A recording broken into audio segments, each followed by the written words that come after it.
FCRA നിയമത്തിൽ രാഷ്ട്രീയ വിവാദം ചൂടുപിടിക്കുകയാണ്. UPA ഭരണകാലത്താണ് FCRA കൊണ്ടുവന്നത് എന്നുള്ള അമിത്ഷായുടെ പ്രസ്താവനയ്ക്കെതിരെ പ്രചാരണം ശക്തമാക്കാനാണ് കോൺഗ്രസിന്റെ തീരുമാനം.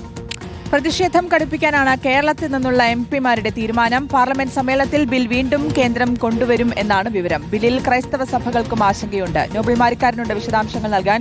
നോബൽ CBCയെ അമിത്ഷാ അറിയിച്ചത് ആശങ്കകൾക്ക് പരിഹാരമായിട്ടുണ്ട് എന്നൊക്കെ പറയുമ്പോഴും സഭകളുടെ ആശങ്ക അവിടെ തുടരുന്നുണ്ട്. കോൺഗ്രസിന്റെ നീക്കം എന്താണ് ഈ വിഷയത്തിൽ? പ്രത്യേകിച്ച് ഈ രാഷ്ട്രീയ വിവാദം ഇങ്ങനെ ചൂടുപിടിക്കുന്ന ഘട്ടത്തിൽ UPA ഭരണകാലത്താണ് FCRA കൊണ്ടുവന്നൊക്കെ അമിത്ഷാ പറയുന്ന ഘട്ടത്തിൽ എങ്ങനെ അതിനെ പ്രതിരോധിക്കാൻ, എങ്ങനെ അതിൽ പ്രതിഷേധിക്കാനാണ് കോൺഗ്രസിന്റെ നീക്കം?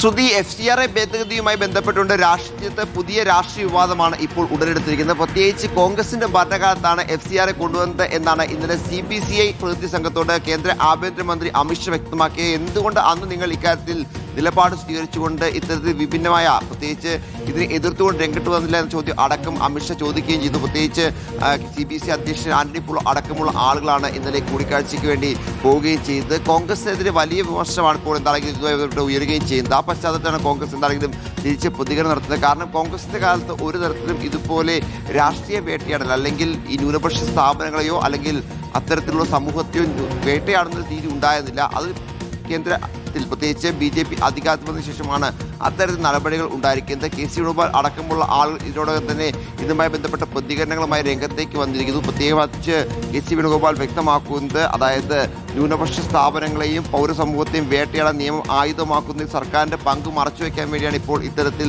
കോൺഗ്രസിന്റെ മേൽ പഴിചാരുന്നത് എന്നാണ് ഇതിൽ KC വേണുഗോപാൽ അടക്കമുള്ള ആളുകൾ വ്യക്തമാക്കുന്നത്. എന്താണെങ്കിലും വരും ദിവസങ്ങളിൽ, പ്രത്യേകിച്ച് ഈ പാർലമെന്റ് സമ്മേളനം, വർഷകാല സമ്മേളനം 20-നാണ് ആരംഭിക്കുന്നത്. വർഷകാല സമ്മേളനത്തിൽ ഈ FCRA ഭേദഗതി ബിൽ വരുമോ എന്നത് വലിയ ചർച്ചയാണ്. അങ്ങനെയാണെങ്കിൽ വരും മണിക്കൂറുകളിൽ അതുമായി ബന്ധപ്പെട്ട പ്രതികരണം കടുപ്പിക്കും കോൺഗ്രസ് എന്ന കാര്യത്തിൽ സംശയമില്ല. കാരണം നിലവിൽ BJP കോൺഗ്രസിന് എതിരെയാണ് ഇപ്പോൾ ഈ FCRAയുമായി ബന്ധപ്പെട്ട ആരോപണത്തിന്റെ വിരൽ ചൂണ്ടുന്നത്. സ്വാഭാവികമായും കോൺഗ്രസ് ശക്തമായ രീതിയിൽ പ്രതികരിക്കേണ്ടി വരും. കാരണം കഴിഞ്ഞ പാർലമെന്റ് ബജറ്റ് സമ്മേളനത്തിൽ FCRA ഭേദഗതി ബിൽ കൊണ്ടുവരുന്ന സമയത്ത് ശക്തമായി എതിർത്ത പാർട്ടി കോൺഗ്രസ് ആണ്. പക്ഷേ കോൺഗ്രസ് കൊണ്ടുവന്ന നിയമം മാത്രമാണ് തങ്ങൾ ജനകീയമായി അല്ലെങ്കിൽ ജനങ്ങൾക്ക് ഉപകാരപ്രദമാവുന്ന രീതിയിൽ മാറ്റുക മാത്രമാണ് ചെയ്തതെന്നാണ് BJP ഇപ്പോൾ ഇതിൽ വ്യക്തമാക്കുന്നതാണെങ്കിലും സഭകളുടെ ആശങ്കകളും പൂർണ്ണമായും വിട്ടകുന്നില്ല. കാരണം ഇന്നലെ കേന്ദ്ര ആഭ്യന്തരമന്ത്രി അമിത്ഷായുമായുള്ള കൂടിക്കാഴ്ച ഏറെ സൗഹാർദ്ദപരമായിരുന്നുവെന്നും കാര്യങ്ങൾ കൃത്യമായി തന്നെ അമിത്ഷാ കേട്ടുവെന്നും സഭയ്ക്കൊപ്പം ഉണ്ടെന്നൊക്കെ പറഞ്ഞെങ്കിൽ പോലും പൂർണ്ണമായും സഭകൾക്ക് ഇതിൽ അത്തരത്തിൽ സഭകൾ പൂർണ്ണമായ ആശങ്കകൾ അകന്നിട്ടില്ല എന്നത് യാഥാർത്ഥ്യമാണ്. എന്നാൽ FCRA ഭേദഗതി ബിൽ ഈ പറഞ്ഞ വർഷകാല സമ്മേളനത്തിൽ വീണ്ടും കൊണ്ടുവരികയാണെങ്കിൽ സ്വാഭാവികമായും വിമർശനങ്ങളും രാഷ്ട്രീയ വിവാദവും കൂടുതൽ കൊഴുക്കാനുള്ള സാധ്യതയാണ് ഉള്ളത്. ശരി, നോബൽ മാരിക്കാരനാണ് വിശദാംശങ്ങൾ നൽകിയത്.